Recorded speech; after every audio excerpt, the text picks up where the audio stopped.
ഇന്നൊരു പുസ്തക നിരൂപണമാണ്. ആ പുസ്തകത്തിൻ്റെ പേരാണ് നിങ്ങൾക്ക് വായിക്കാൻ കഴിയുന്നത്.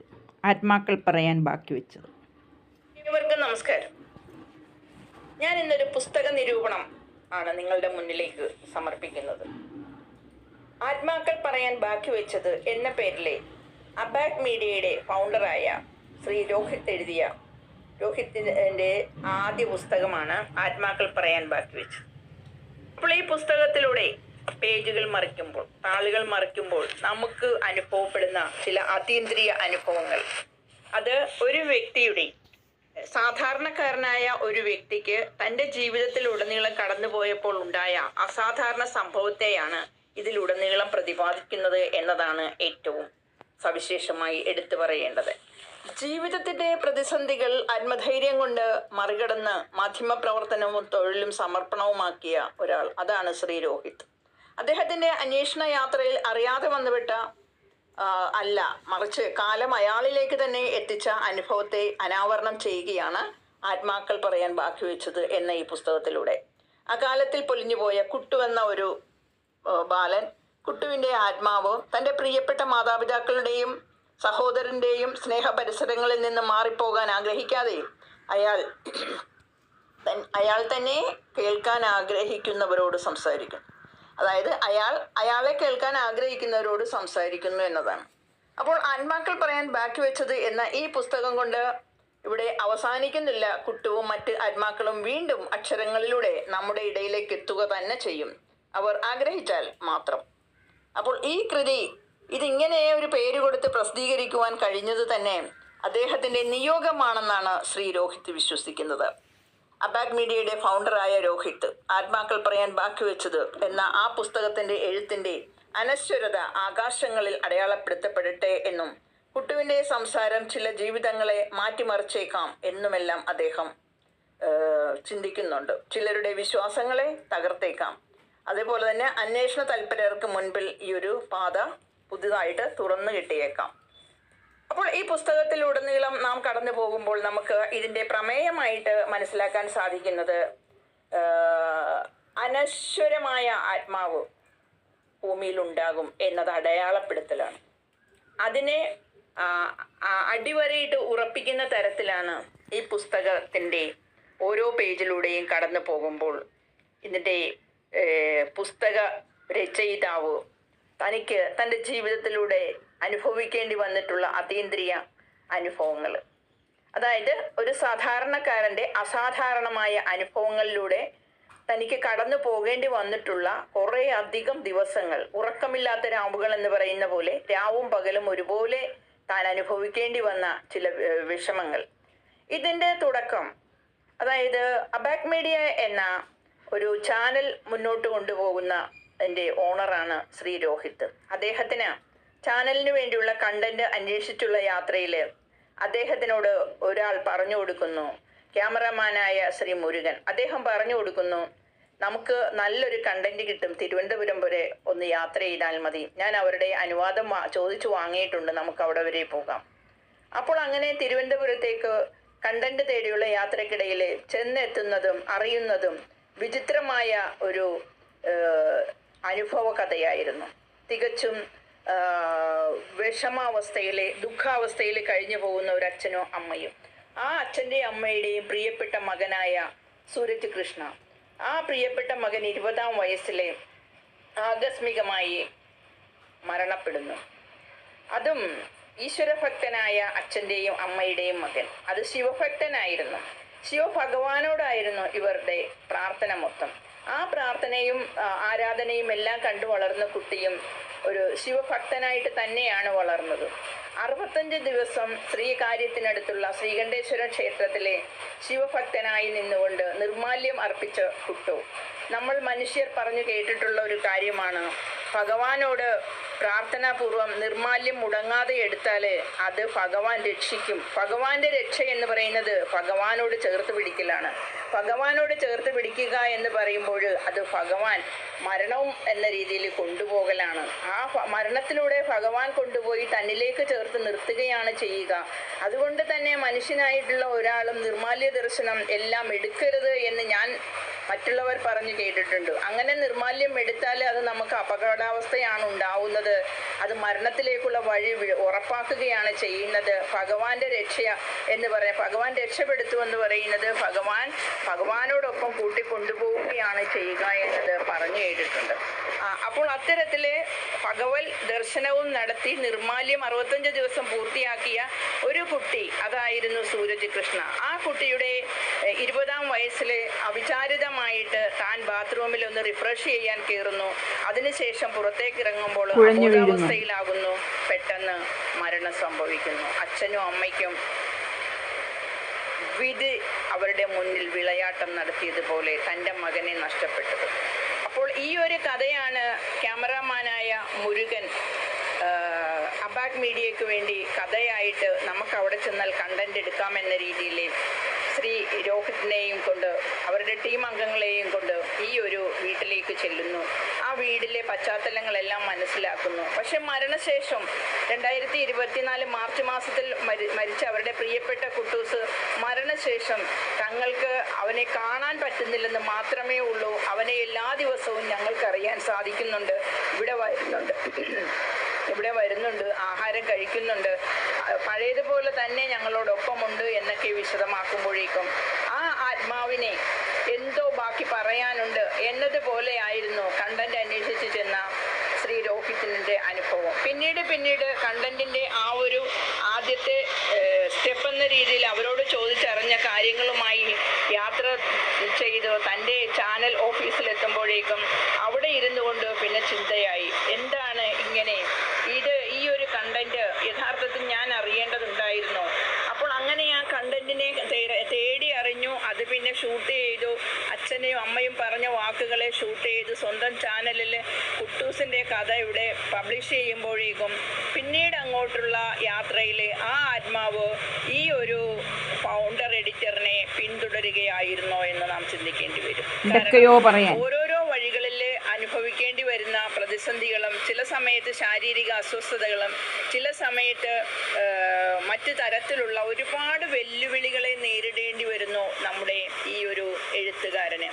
ആ എഴുത്തുകാരൻ പറയുന്നുണ്ട്, കാരണം താൻ ഒരിക്കലും ഇൻ്റർവ്യൂ ചെയ്ത ഒരു 12 വയസ്സുകാരനെ, അത് തസ്മൈ ഗുരുജിയുടെ സാന്നിധ്യത്തിലുള്ള ഒരു 12 വയസ്സുകാരൻ പറയുന്നുണ്ടായിരുന്നു, ഞാൻ കൈലാസത്തിൽ പോയി പാർവതി ദേവിയെ കണ്ടു, അവിടെ വെച്ച് ഗണപതി ഭഗവാനുമായി സംസാരിച്ചു, ഗണപതി ഭഗവാനോടൊപ്പം ഭക്ഷണം കഴിച്ചു എന്നൊക്കെ പറയുമ്പോൾ അതൊന്നും തന്നെ വിശ്വാസത്തിൽ എടുക്കുവാനായിട്ട് പര്യാപ്തമായ ഒരു മനസ്സ് അന്ന് നമ്മുടെ ഈ ഫൗണ്ടർ എഡിറ്ററായ ശ്രീ രോഹിത്തിനുണ്ടായിരുന്നില്ല. എന്നാൽ അതിൻ്റെ എല്ലാ ഷൂട്ടും എല്ലാം കഴിഞ്ഞു ഒരുപാട് നാൾക്ക് ശേഷമാണ് ഈ തിരുവനന്തപുരത്ത് ശ്രീകാര്യത്തിനടുത്തുള്ള കുട്ടൂസിൻ്റെ വീട്ടിലെ കണ്ടന്റ് അന്വേഷിച്ച് അവരുടെ അനുവാദത്തോടുകൂടി കുട്ടൂസിൻ്റെ കഥ എടുക്കുന്നതും ആ കഥ പബ്ലിഷ് ചെയ്യുന്നതും ആ കഥ പബ്ലിഷ് ചെയ്തതിന് ശേഷം ഈ എഴുത്തുകാരനും അബാക് മീഡിയയുടെ ഫൗണ്ടറുമായ ശ്രീ രോഹിത്തിൻ്റെ മനസ്സിലേക്ക് വന്നു ചേരുന്ന വേറിട്ട അതീന്ദ്രിയ അനുഭവങ്ങൾ, ആ അതീന്ദ്രിയ അനുഭവങ്ങളെ എല്ലാത്തിനെയും കോർത്തിണക്കിക്കൊണ്ട് വായനക്കാരുടെ മനസ്സിലേക്ക് കൊണ്ടുവന്ന് തരുന്ന ഒരു അനുഭവ കഥയാണ് ആത്മാക്കൾ പറയാൻ ബാക്കി വെച്ചത്. ഭൂമിയിൽ ആത്മാവ് എന്നുണ്ടോ? ഇതൊക്കെ വെറുതെയാണ്. അന്ധവിശ്വാസങ്ങളും എന്ന തരത്തിൽ മനുഷ്യൻ പ്രചരിപ്പിക്കുന്ന കുറെ നുണക്കഥകൾ മാത്രമായിരിക്കും ആത്മാക്കൾ ഭൂമിയിലുണ്ട് എന്നുള്ളത്. അങ്ങനെയുള്ള ചിന്താധാരയിൽ നിന്നും പിന്നീട് തൻ്റെ വഴിയിൽ വന്നു ചേർന്ന പലതരത്തിലുള്ള അതീന്ദ്രിയ അനുഭവങ്ങളും തനിക്ക് സമ്മാനിച്ചത് തൻ്റെ ചിന്താധാരകളെ മാറ്റിയെടുക്കേണ്ടതുണ്ടെന്നും താൻ ചിന്തിച്ചു വെച്ചിരുന്നതൊന്നും ശരിയായിരുന്നില്ല എന്നതുമാണ്. വിശ്വാസവും അന്ധവിശ്വാസവും ഒരു നാണയത്തിൻ്റെ 2 പുറങ്ങളായിരുന്നു എന്നാണ് നമ്മുടെ എഴുത്തുകാരനായ ശ്രീ രോഹിത്ത് മുൻപ് വിശ്വസിച്ചു പോന്നിരുന്നത്. പക്ഷേ ഇന്ന് അദ്ദേഹം മനസ്സിലാക്കുന്നു, വിശ്വാസം എന്നതിൻ്റെ തുടർച്ചയും പൂർണ്ണതയും അന്ധവിശ്വാസം എന്ന് നാം പുച്ഛിക്കുന്ന കാണാത്ത കാഴ്ചകളുടെ അനുഭവമാണ്. ആത്മാക്കൾ ശരീരമെന്ന കവചം ഉപേക്ഷിച്ച് പുറത്തേക്ക് പോകുന്ന ഊർജമാണ്. മോക്ഷമെന്ന വൻകര തേടി യാത്ര പുറപ്പെടുന്നതിന് മുൻപ് അവർ ഭൂമിയിൽ ഉറ്റവരോട് ഒപ്പം നിലകൊള്ളുന്ന ദിനങ്ങൾ. ആത്മാക്കൾക്കും ഭൂമിയിൽ നിന്നും പിരിഞ്ഞു പോകുന്നതിന് മുൻപ് അവരുടെ പ്രിയപ്പെട്ടവരോട് എന്തൊക്കെയോ പറയാൻ ബാക്കിയുണ്ടായിരുന്നിരിക്കാം. അതിൻ്റെ തുടർച്ചയായിരിക്കാം താൻ ഈ കണ്ടന്റും തേടി കുട്ടൂസ് എന്ന ഓമന പേരുള്ള സൂരജ് കൃഷ്ണയുടെ വീടും തിരക്കി കണ്ടന്റിന് വേണ്ടി ചെന്നതും അവിടെ നിന്നും കുട്ടൂസിൻ്റെ മാതാപിതാക്കൾ പറഞ്ഞു തന്ന അനുഭവ കഥകൾ ഓരോന്നും തങ്ങളുടെ പ്രിയപ്പെട്ട കുട്ടൂസ് മരിച്ചതിന് ശേഷവും ഇന്നും തങ്ങളോടൊപ്പം നിലനിൽക്കുന്നു എന്നതും ആ കുട്ടൂസിന്റെ ഇപ്പോഴത്തെ ആ ഒരു പരമാത്മാവായി നിൽക്കുന്ന ഊർജം അതൊരു പവർഫുൾ എനർജിയായി നിലകൊള്ളുന്നു. അതിനെ ലോകം തിരിച്ചറിയേണ്ടതുണ്ട്. അതിനൊരു മീഡിയ ആവശ്യമുണ്ട്.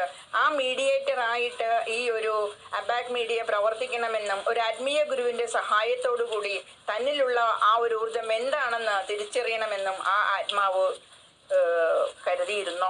ആഗ്രഹിച്ചിരുന്നോ? വായിച്ചു തീരുമ്പോൾ നമുക്ക് അങ്ങനെയാണ് നിരീക്ഷണം എന്ന രീതിയിൽ മനസ്സിലാക്കാൻ സാധിക്കുന്നത്. ആ ആത്മാവിന്റെ സഞ്ചാരം തൻ്റെ വഴികളിലെല്ലാം താൻ പോകുന്നിടത്തെല്ലാം തന്നെ കൊണ്ട് എന്തോ നിയോഗം എന്ന രീതിയിൽ കർമ്മനിയോഗം എന്ന രീതിയിൽ ചെയ്യിക്കണമെന്ന് കരുതി തൻ്റെ സഞ്ചാരത്തിനൊപ്പം കൂടെ കൂടിയതാണോ എന്ന് ശ്രീ രോഹിത് ചിന്തിക്കുന്നുണ്ടാവാം. ആ ഒരു കർമ്മപാതയുടെ നിയോഗം എന്ന രീതിയിലാണ് അദ്ദേഹം ഈ ഒരു കഥ അറിയുന്നതും കണ്ടന്റ് ഉണ്ടാക്കുന്നതും അത് ഓരോരോ വീഡിയോസ് ആയിട്ട് പബ്ലിഷ് ചെയ്യുമ്പോഴും അവർക്കുണ്ടായ വ്യത്യസ്തങ്ങളായ അതീന്ദ്രിയ അനുഭവങ്ങൾ. കണ്ടന്റ് തേടി അത് വാങ്ങി തിരിച്ചു കൊണ്ടുവന്ന് അത് എഡിറ്റിംഗ് റൂമിൽ കയറി അത് എഡിറ്റ് ചെയ്യുന്ന സമയത്ത് അവർക്ക് ആ ടീം അംഗങ്ങൾക്ക് അവിടെ അനുഭവപ്പെട്ട ഒരു സുഗന്ധം, ആ എഡിറ്റ് ചെയ്യുന്ന ആ ഒരു കഥ എഡിറ്റ് ചെയ്യുമ്പോൾ എന്ന സമയത്ത് മടുപ്പിക്കുന്ന തരത്തിലുള്ള ഒരു ഗന്ധം, ഒരു സുഗന്ധം അവിടെ അവർക്ക് അനുഭവപ്പെട്ടതായിട്ട് ഈ പുസ്തകത്തിൽ വർണ്ണിക്കുന്നുണ്ട്. ഒരുപക്ഷെ ഈ പുസ്തകം വായിച്ചിട്ടുള്ളവർക്കും അറിയാൻ പറ്റും ഈ പുസ്തകത്തിനുണ്ടൊരു സുഗന്ധം. അന്ന് ആ എഡിറ്റിംഗ് റൂമിൽ അവർ അനുഭവിക്കേണ്ടി വന്ന ആ മനം മടിപ്പിക്കുന്ന ആ ഒരു സുഗന്ധമാണോ ഈ പുസ്തകം കയ്യിൽ വാങ്ങുന്നവർക്കും കിട്ടുന്നത് എന്ന് ഞാൻ ഈ പുസ്തകം വായിക്കുമ്പോൾ ചിന്തിക്കാറുണ്ട്. സത്യം തേടി നടക്കുന്നത് പലപ്പോഴും ഭൂമിയുടെ ആഴങ്ങളിൽ മറഞ്ഞിരിക്കുന്ന നിധി തേടി നടക്കുന്നതിലും ഉൾക്കുരുക്കുകൾ നിറഞ്ഞ യാത്രയാണെന്നാണ് സ്വന്തം അനുഭവത്തിലൂടെയുള്ള ആ ഒരു മനസ്സിലാക്കലെന്ന് എഴുത്തുകാരനൂടെ പറയുന്നത്. പക്ഷെ അവസാനം സത്യമെന്ന വൻകരയിലേക്ക് നമ്മൾ അടുക്കുമ്പോൾ അതുവരെ നേരിട്ട കഷ്ടതകളെ മറന്നു നാം മുഖത്തു വിരിയുന്ന പുഞ്ചിരിക്ക് ആത്മനിർവൃതി എന്നൊരർത്ഥം കൂടി നമുക്ക് കൊടുക്കാൻ കഴിയും. തൻ്റെ യാത്ര പകലും രാത്രിയും തനിക്ക് ഏകദേശം ഒരുപോലെ ആയിത്തീർന്ന നാളുകൾ. കൃത്യമായ ഉറക്കം നടക്കുന്നില്ല എന്ന് മാത്രമല്ല പലപ്പോഴും ഉറക്കത്തിൽ വെളിപാടുകൾ പോലെയുള്ള സ്വപ്നങ്ങളാണ് കണ്ടുപോരുന്നത്. ശരിക്കും എന്താണ് തനിക്ക് സംഭവിക്കുന്നത് എന്നുള്ള ചോദ്യത്തിന് തനിക്ക് ഉത്തരം കണ്ടെത്താൻ സാധിക്കുന്നില്ല. എന്നു മുതൽ തുടങ്ങിയതാണ് തൻ്റെ ഭയാനകരമായ വിധത്തിലുള്ള അനുഭവങ്ങൾ എന്ന് ചോദിച്ചാൽ അതിനും വ്യക്തമായ ഉത്തരങ്ങൾ നൽകാൻ സാധിക്കില്ല. ഏറെ അനുഭവങ്ങളാണ്. പക്ഷെ അതൊക്കെ വായനക്കാരോട് പറയാനാണെങ്കിൽ ഈ ഒരു പുസ്തകം പോലും മതിയാവില്ല എന്ന് തോന്നാം. അപ്പോൾ അതുകൊണ്ട് തന്നെ സ്വപ്നത്തിൽ കണ്ട കാര്യങ്ങളെക്കുറിച്ച് സാധാരണ മനുഷ്യർക്ക് ഉറക്കം ഉണർന്നാൽ ഓർമ്മ വരാറില്ല എങ്കിൽ പക്ഷെ തനിക്ക് അങ്ങനെ ആയിരുന്നില്ല. സ്വപ്നത്തിൽ കണ്ട കാര്യങ്ങളെക്കുറിച്ച് ഉണരുമ്പോൾ നല്ല ഓർമ്മ സാധാരണയായിട്ട് തനിക്ക് ഉണ്ടാവാറുണ്ട്. അതുപോലെ തന്നെയാണ് താൻ കണ്ട ഇപ്പോഴത്തെ സ്വപ്നവും. അപ്പോൾ നമ്മുടെ മഹാദേവനെ ഭജിക്കുമ്പോൾ ഭക്തർ മറക്കുന്ന ഒരു കാര്യമുണ്ട്. മഹാദേവനോട് രക്ഷിക്കണം എന്ന് കരഞ്ഞു യാചിക്കുമ്പോൾ അദ്ദേഹത്തിന്റെ രക്ഷ എന്താണ്? മരണമാണ്. ഭക്തരെ മരണത്തിലൂടെ നിത്യത നൽകി തന്നിലേക്ക് ചേർത്ത് നിർത്തുന്ന മഹാദേവൻ. വ്യാസൻ പറയുന്നത് ശില്പയോടായിരുന്നു. അതായത് ഏതോ ഒരു സ്വപ്നത്തില് എഴുത്തുകാരൻ കണ്ടതാണ്. എന്താണ്? ഉപബോധ മനസ്സ് വഴുതി വീണപ്പോൾ തന്നിലേക്ക് വന്ന ഒരു സ്വപ്നമായിരുന്നു. താൻ കണ്ട സ്വപ്നം എന്തായിരുന്നു? സ്വപ്നത്തിൽ കാണുന്നത് തൻ്റെ ചാനലായ അബാക് മീഡിയയുടെ സ്റ്റുഡിയോയാണ്. ഇന്റർവ്യൂവർ ശില്പയാണ്. ശില്പ അവിടുത്തെ ഒരു സ്റ്റാഫാണ്. അപ്പോൾ അവളുടെ എതിരെ ഇരിക്കുന്നതോ വ്യാസനും. വാഗ്മിയും ഗുരുവായൂരപ്പന്റെ ഭക്തനുമായ വ്യാസൻ. ദൈവികമായ എന്ത് ചോദ്യങ്ങൾക്കും ഉത്തരമുള്ള സാത്വികനായ വ്യാസനെയാണ് താൻ സ്വപ്നത്തിൽ കാണുന്നത്.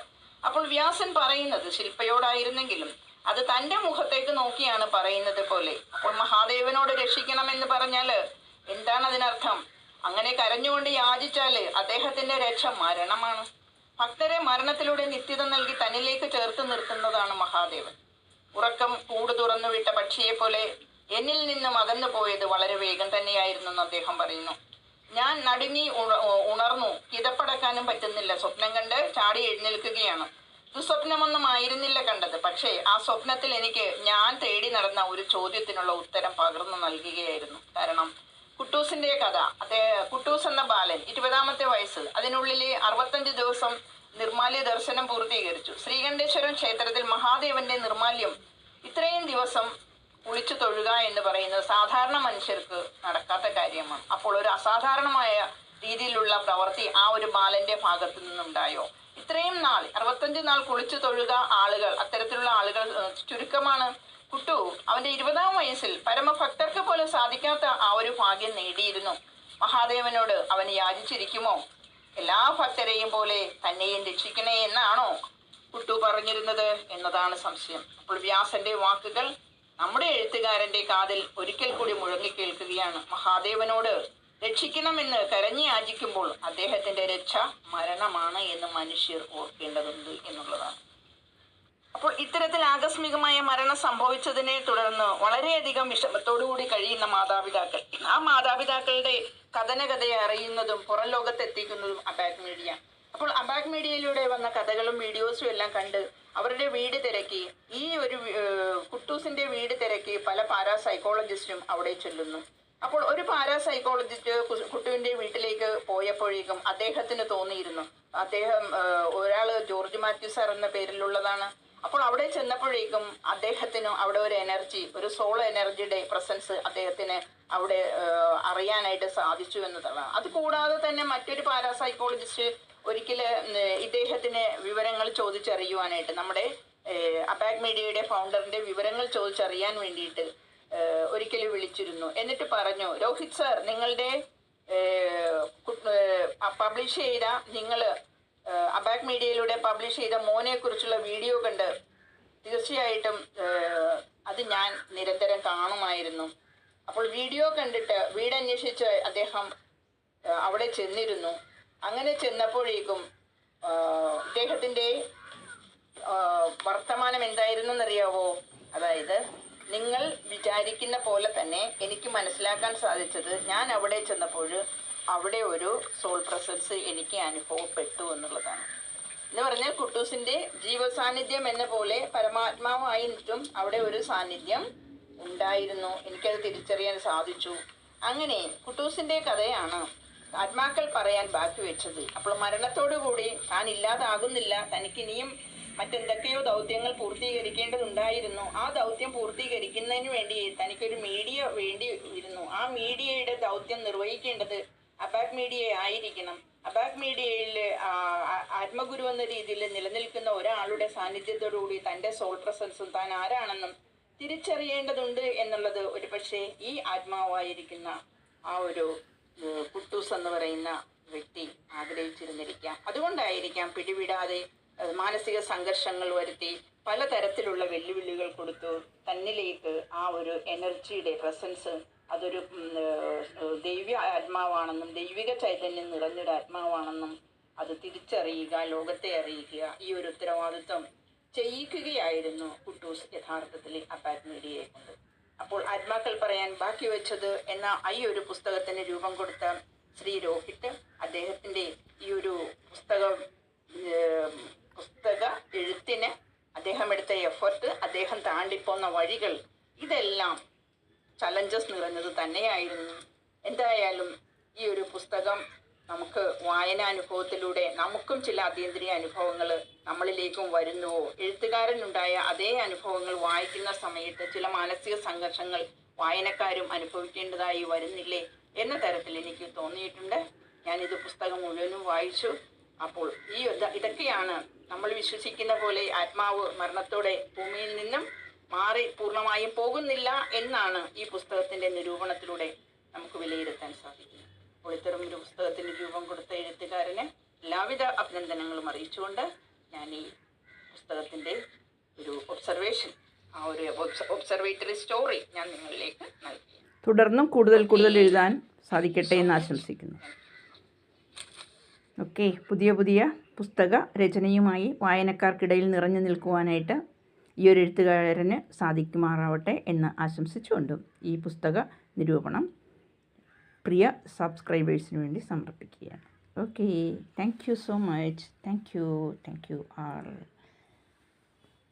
ഞാൻ തൊട്ടുകൊടുത്ത ഭസ്മക്കുറിയാണ്. ഈ പുസ്തകം കിട്ടിയപ്പോൾ കുട്ടുവിൻ്റെ നെറ്റിയിൽ ഞാൻ തൊട്ടുകൊടുത്ത ഭസ്മക്കുറി അതിപ്പോഴും അതുപോലെ തന്നെ നിലകൊള്ളുന്നു. പുസ്തകം കയ്യിൽ കിട്ടിയിട്ട് ഒരാഴ്ചയിലധികമായി. Okay, thank you so much. Thank you all.